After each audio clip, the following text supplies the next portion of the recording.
यह कहानी सूरजपुर गांव की है, जहां भीम नामक एक आदमी अपनी बूढ़ी मां के साथ रहता था।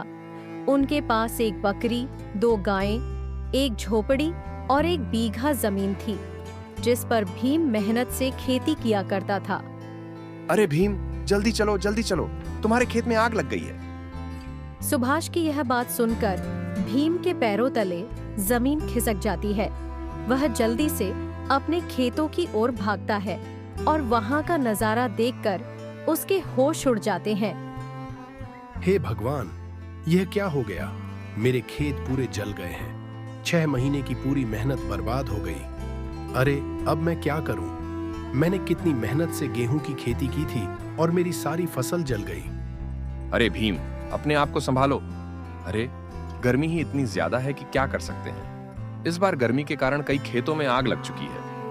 अरे भाई, क्या संभालूं मैं अपने आप को? इस बार कर्ज वाले को पैसा कैसे चुकाऊं? उसे तो किसी हालत में अपना पैसा चाहिए। अरे भीम भाई, तुम्हारे पास तो कोई कर्जा नहीं था, तो तुम किस कर्ज की बात कर रहे हो? अरे भाई, तुम्हें तो पता ही है कि मेरी माँ को शुरू से ही तीर्थ यात्रा जाने की इच्छा थी। इसलिए मैंने उन्हें इस साल तीर्थ यात्रा भेज दिया था और गांव के जमींदार से कर्ज लिया था। सोचा था कि इस बार की फसल से जमींदार को कर्ज चुका दूंगा, लेकिन सब बर्बाद हो गया। ऐसे ही कुछ दिन बीत जाते हैं और भीम की माँ बीमार हो जाती है। बेटा, अब मेरी तबीयत सही नहीं है और जब से अपनी फसल में आग लगी है तब से तुम बहुत दुखी रहने लगे हो। मैं तुम्हें ऐसे दुखी नहीं देख सकती। माँ, क्या करूं? मुझे कुछ समझ में नहीं आ रहा है। 2 दिन बाद जमींदार को उसका पैसा लौटाना है और घर में 1 पैसा भी नहीं है और आपकी तबीयत भी सही नहीं है। अरे बेटा, तुम दुखी मत हो। तुम अपनी बकरी को बेच दो, हम बिना दूध पिए ही रह लेंगे। तुम उसे बेच दो ताकि जमींदार का कर्ज लौटा सको और बचे हुए पैसे से मेरे लिए दवाई ले आना। हाँ माँ, अब मेरे पास इसके सिवा कोई और रास्ता नहीं है। ऐसा कहकर भीम बकरी को बेचने के लिए निकल पड़ता है। उसकी बकरी गांव में कोई नहीं खरीदता है। वह गांव के बाहर वाली सड़क पर खड़ा हो जाता है। तभी थोड़ी देर में वहाँ पर एक आदमी आ जाता है। अरे भाई, क्या तुम अपनी बकरी को बेच रहे हो? जी हाँ, मैं अपनी बकरी को बेचना चाहता हूँ, लेकिन आप कौन हैं? क्या आप मेरी बकरी को खरीदना चाहते हैं? मैं कसाई हूँ, मुझे बकरी की तलाश थी। तो तुम बताओ, तुम्हें अपनी बकरी की क्या कीमत चाहिए? भीम को जैसे ही पता चला कि यह कसाई है, वह डर गया। वहाँ से जाते हुए उसने दूसरे व्यक्ति से पूछा, सुनिए मालिक, आपको बकरी खरीदनी है क्या? भीम की बात सुनकर वह व्यक्ति रुक गया। अरे भाई, मैं तुम्हारी बकरी खरीद लूंगा, तुम अपना दाम बताओ। कहाँ से लाए हो तुम अपनी बकरी? क्या नाम है तुम्हारा और क्या तुम्हारी बकरी दूध देती है? जी मालिक, मेरा नाम भीम है और मैं इसी गांव में रहता हूँ। मेरी बकरी एक समय में 3 किलो दूध दे देती है और मेरी बकरी बहुत सीधी है। अच्छा, तुम अपनी बकरी का क्या दाम मांगते हो? जी मालिक, मुझे अपनी बकरी के 1000 रुपए चाहिए। लेकिन मैं तुम्हारी बकरी के केवल 500 रुपये ही दे सकता हूँ। ऐसे ही दोनों तरफ से कुछ समय तक मोल भाव होता रहा। भीम को पैसे की बहुत जरूरत थी। मालिक, आप मेरी बकरी के 700 रुपए दे दीजिए। अरे भाई, मैं तुम्हारी बकरी के 800 रुपए दे दूंगा। नहीं भाई, मुझे माफ करना, मुझे तुम्हें अपनी बकरी नहीं बेचनी। भीम की यह बात सुनकर वह कसाई वहाँ से चला जाता है। अरे भाई, मुझे ये बात समझ में नहीं आई। वह तुम्हें मुझसे ज्यादा पैसे दे रहा था, फिर भी तुमने उसे अपनी बकरी नहीं दी। मालिक, आप तो बहुत निर्दय लगते हो। आप तो इस बकरी को पालेंगे और इसकी सेवा करेंगे, लेकिन वह तो कसाई था, इसलिए मैं उसे 1000 रुपए में भी अपनी बकरी नहीं देता। आप बिल्कुल सही समय पर आ गए, वरना मुझे अपनी बकरी को कसाई को देना पड़ता। मालिक, मैं बहुत मुश्किल में हूँ, इसलिए मैं बकरी को बेचने निकला हूँ।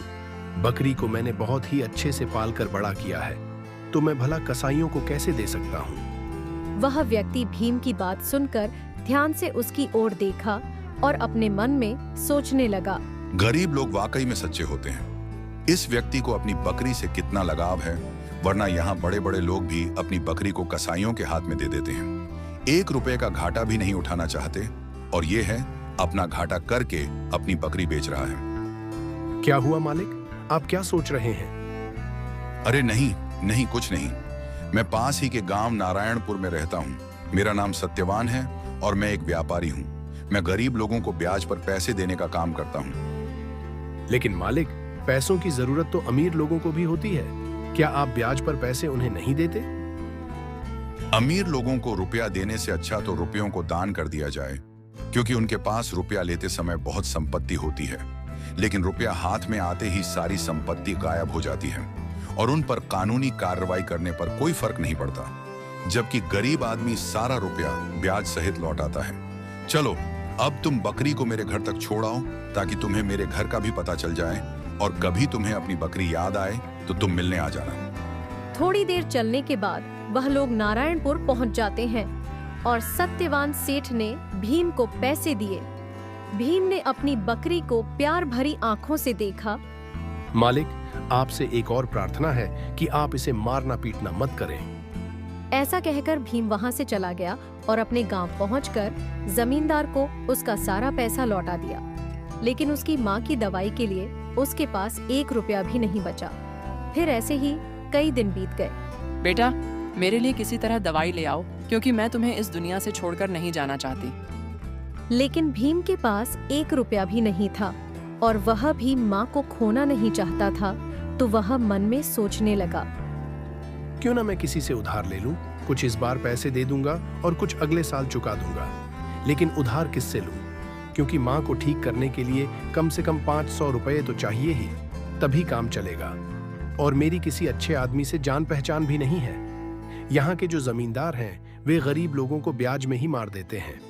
इससे अच्छा तो मैं सेठ सत्यवान के पास ही चला जाता हूँ। इन सब से तो वही अच्छे हैं, और सुना है वह वादे पर ही पैसे लेते हैं, लेकिन किसी तरह छोड़ते नहीं हैं। और यहाँ के जमींदार की तरह लोगों को कर्ज में नहीं डुबाते हैं, अपना हिसाब साफ रखते हैं।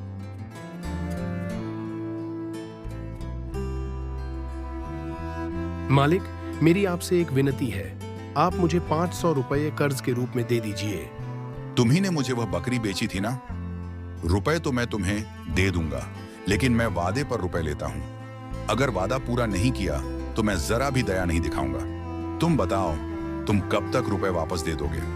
भीम ने थोड़ी देर अपने मन में सोचा। मालिक, आप 1 साल का समय रख लीजिए। भीम, देखो, अगर तुमने 1 साल में रुपया ना लौट आया तो उसका ब्याज बढ़ जाएगा। मालिक, आप उस बात की चिंता मत कीजिए। सेठ सत्यवान ने भीम को पैसे दे दिए। फिर भीम वहां से चला जाता है। वह दवाई लेकर अपने घर पहुंच जाता है। फिर ऐसे ही 1 साल बीत जाता है। फिर सत्यवान सेठ ने एक व्यक्ति को भीम के घर जाकर उसे बुलवाने के लिए भेजा। क्या अब 1 साल नहीं बीता? लाओ, मेरे पैसे दो। मालिक, मेरी माँ की तबीयत बहुत खराब चल रही है। मैं दिन रात उनकी सेवा में लगा रहता हूँ। जब तक वह जिंदा है मैं उनकी सेवा करता रहूंगा। और मालिक, इस बार अच्छी फसल नहीं हुई। सारी फसल पानी बिना सूख गई। भगवान ही जानते हैं कि मैं किस तरह से अपना दिन बिता रहा हूँ। मालिक, मैं आपके पैसे कौड़ी कौड़ी जमा कर दूंगा। आप मुझे 6 महीने की मोहलत और दे दीजिए, और मुझे विश्वास है कि 6 महीने में हालात ठीक हो जाएंगे। लेकिन फिर याद रखना, मेरा ब्याज बढ़ जाएगा। मैं 500 की जगह 800 रुपये लूंगा। ठीक है मालिक, जैसा आप चाहें। ऐसा कहकर भीम अपने घर लौट आया। घर आकर देखा तो उसकी माँ का अंतिम समय आ गया था। ठीक है बेटा, तुम अपना ध्यान रखना और कभी भी किसी परेशानी में घबराना मत, उसका डट के सामना करना। इतना कहकर उसकी माँ इस दुनिया को छोड़कर चली जाती है।